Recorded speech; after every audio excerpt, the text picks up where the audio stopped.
Hello everyone, Clock for Game here. I thought I'd just record a video post BCS Barcelona. I went to Barcelona last week and it was a fantastic little tournament. There was 64 players, I believe, there, so it was 6 rounds.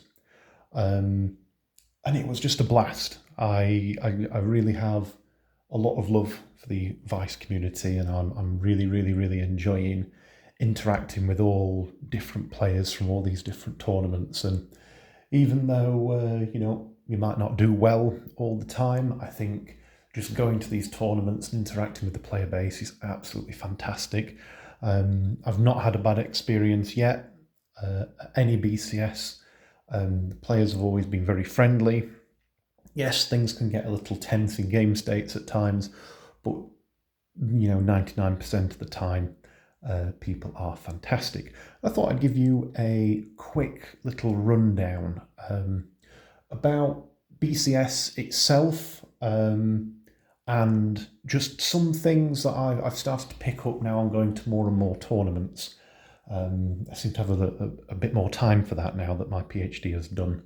So I want to start off just with some general things that you should bring with you. So I know I did a previous video on this in Austria in 2024, but I thought I'd give it a little bit of an update because there's a couple of things that I think need to be taken into consideration.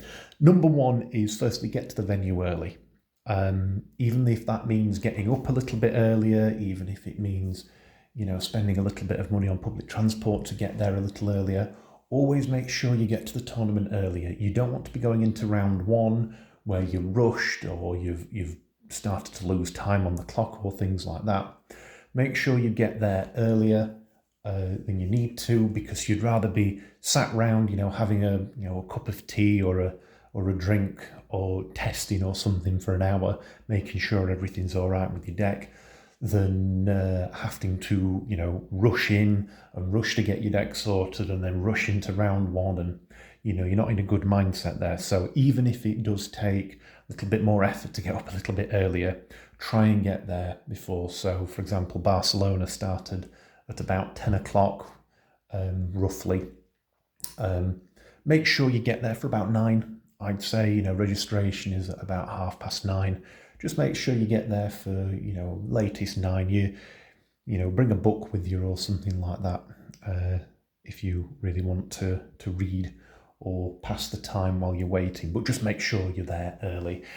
Also as well, not just for your own sake, but also for the judges' sake as well. They already have quite a packed day. They already have a very intense set of tournaments going off. They're answering rulings all the time. They're making sure everything goes smoothly. They're going to have our Bushy Road officials, making sure everything goes well. So the judges are under a lot of pressure. You don't want to be causing extra problems for the judges where they've got to, wait for people and things like that. So do just make sure you get there a little bit early. It makes everyone's life a little bit easier. Now, on to things that you should take. Obviously, start off with your deck. Make sure it is sleeved up properly. Make sure the cards haven't ridden up in the sleeves, especially if you've double sleeved them. Make sure the sleeves are new as well. Make sure your over sleeves are new. Also take spare over sleeves with you. You could very well get deck checked.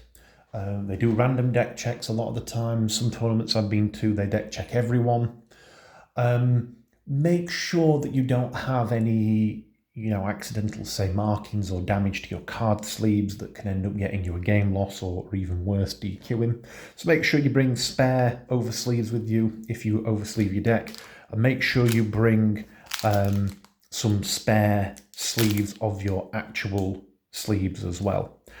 These are my crown sleeves. I absolutely love them.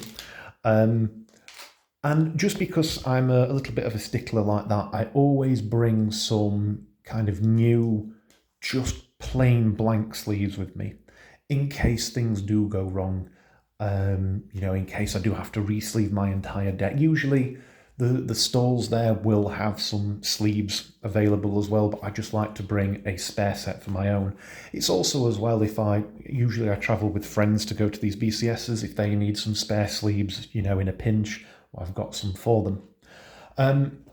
Number two, bring deck protection. I know a lot of people use, your normal deck boxes, you've got things double sleeved, but I also bring a little box with me with a spare deck in as well.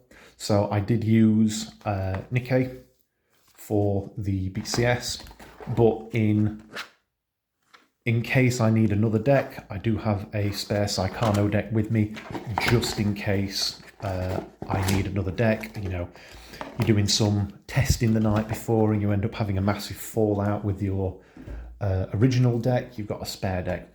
But also having the deck box with you as well, the bigger deck box, will allow you to not only put your entry promos in or any trades that you do if you've not got a binder with you, but it will also allow your decks to be kept in one place and not rattle around and potentially get damaged. I've seen it before where loose deck boxes have been in people's bags and, some chain of events have happened and all the cards have fallen out in the bag and, you then get the risk of things being bent or damaged, etc. So you just don't want the extra hassle. Just bring a normal deck box with you, another deck box, sorry. Bring your first and second cards. I've got my free run ones here, or you may bring some dice with you. I'm going to say as well, it's another big handy reason to bring one of these bigger deck boxes to keep these in. Do not keep them in your normal deck box with the deck that you are using. I learned a very, very harsh and valuable lesson in Barcelona because I almost got a game loss because I accidentally mixed or shuffled in my going first, going second cards into my main deck, and it wasn't until I hit these cards on my brainstorm that I realised they were in there. Fortunately, I almost got a game loss, but they got an opinion from a higher judge that was working elsewhere at the time, and the judge fortunately said, well, because they're not actually cards that affect any state of the game, let him off with a warning, but it isn't a game loss, which saved my bacon. Anyway, so please, for the love of goodness, keep these in your bigger deck box or in your pocket if you have a top pocket on a shirt, or keep them somewhere else. Do not put them in with your main deck box. Thank you, by the way, for the judge team for sorting all of that out. I have learnt my lesson. I will not do it again. It was a horrible accident that in hindsight is really funny because it was my own stupid fault. Anyway, other things that you should bring. We've got just some basic things here. You want to bring some deodorant and some hand gel.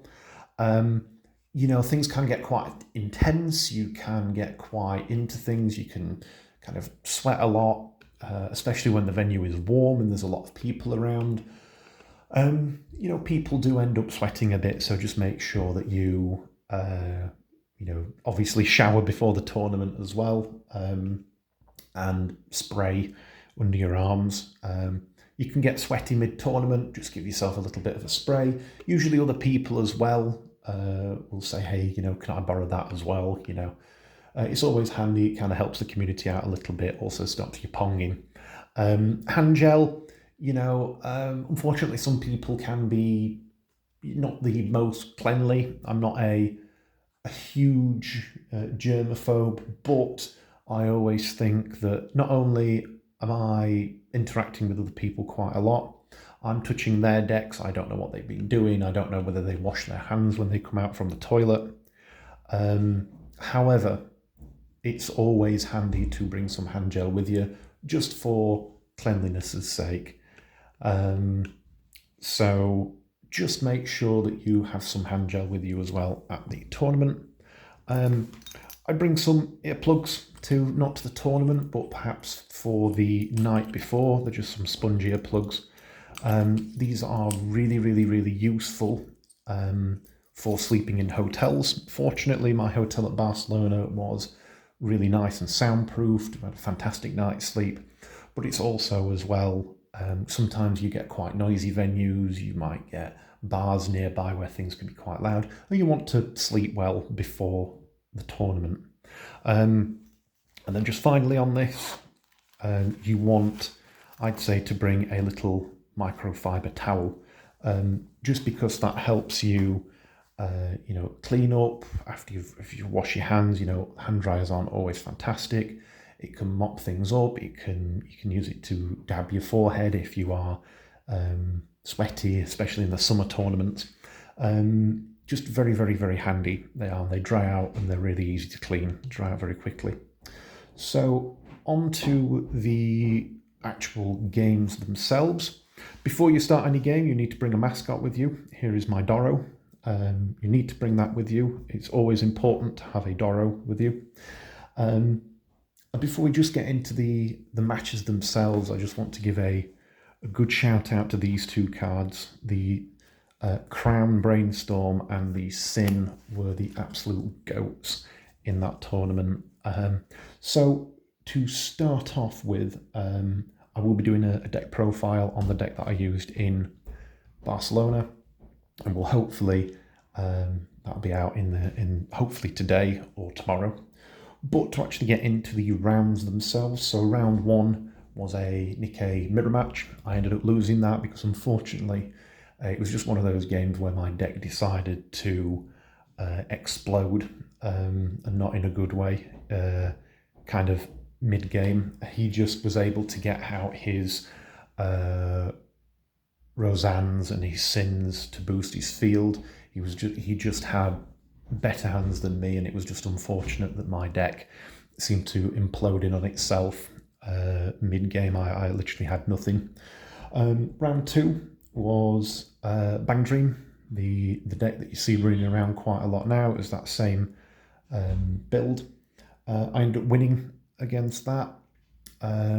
Again, the Sin card here, I was able to push damage, and then I was able to stop him clocking in his turn to stop him getting potentially any of his combo pieces by using Sin Effect to burn him for 1, so he was left on 3/6. I finished him off the next turn. Round 3 was Sword Art Gun-Gale Online. That was the opposite way around. I felt very, very bad for that Gun-Gale player, and I am so sorry that that game was so bad. His deck just collapsed from the first turn, from turn 0. His deck just died. He didn't. I think he only cancelled damage once in the game or twice. He just ended up every turn he was just taking an entire level of damage. He had like none of his level 3 combo pieces ready. When he brainstormed, he was hitting like 2 or 3 climaxes at a time, and then just eating 6, 7, 8 damage the next turn. I suppose a win's a win, but I do feel awful for that because we've all had games like that, and he was quite miffed, not at me but at the game state. So I hope his games went better later on in the day. But yes, the Gun-Gale player, his deck just collapsed, unfortunately. Round 4 went against Bang Dream again. It was quite fun, actually. That's unfortunately I ended up losing. So by round 4, I am lost against Nikkei, won against first Bang Dream, won against Sword Art, lost against second Bang Dream. That was just a very good game. It was just unfortunate that I ate 8 damage on the cancel burns for the Bang Dream finisher. It was just very unfortunate, but it was a well-deserved win for the other guy. Round 5 was very, very interesting. That was a Oshinoko game. That was a fun game, but there was a point in the game where my opponent had about 6 cards left in deck, drew for turn, made a noise like, ha, then attacked once, flipped over a character for the trigger, said, ha, okay then, and then passed turn. And then said to me, the other 4 or 5 cards in my deck are all climaxes, bar one. So they had a 5-card deck with 4 climaxes in. Obviously, that game was lost, unfortunately, because there was just nothing I could do about that. Yeah, that was interesting. That was really funny, though. That was a really funny game because my opponent didn't expect that to happen. I didn't expect that to happen. It shouldn't really happen, but it was just a perfect scenario for my opponent to just win. So that was a loss for me, unfortunately. Round 6, final round, I went against Nino. That was an interesting game. Again, this card, the GOAT, came in very, very handy. And also throughout the day, I was able to utilise the crown very well to check top cards of my triggers. But again, the Sin stopped. I burnt 2 with the Sin. He was already on 3-6, so he couldn't clock anyway, but I burnt 2 with the Sin. Unfortunately, it didn't end the game, but what it did was it got the climax that he needed from the top of his deck, which was the level 3 climax that he needed for the Nino finish, for one of the Nino finishes.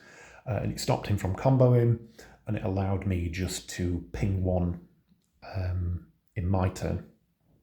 So that was very, very, very handy. So I ended up being 3-3, 3 wins, 3 losses. That's the best I've ever done in a Weiss tournament. I was really, really, really happy with that. It's the best I've done in a BCS, and I was absolutely chuffed.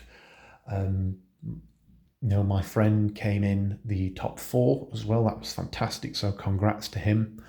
I hope he does end up being able to go to Japan.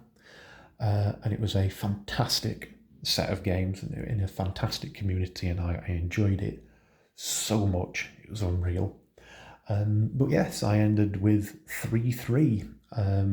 It's the best I've done. I think I came, was it 32nd or 36th out of a 64 player tournament, which I thought was pretty swell. I didn't have any bad games at all. Even the games that I lost were very, very fun. So if you do ever get a chance to go to a BCS, I hope this video helps a little bit. I hope it gives you a few ideas, and I hope that you do well in any upcoming BCS. Anyway, thank you for watching. God bless.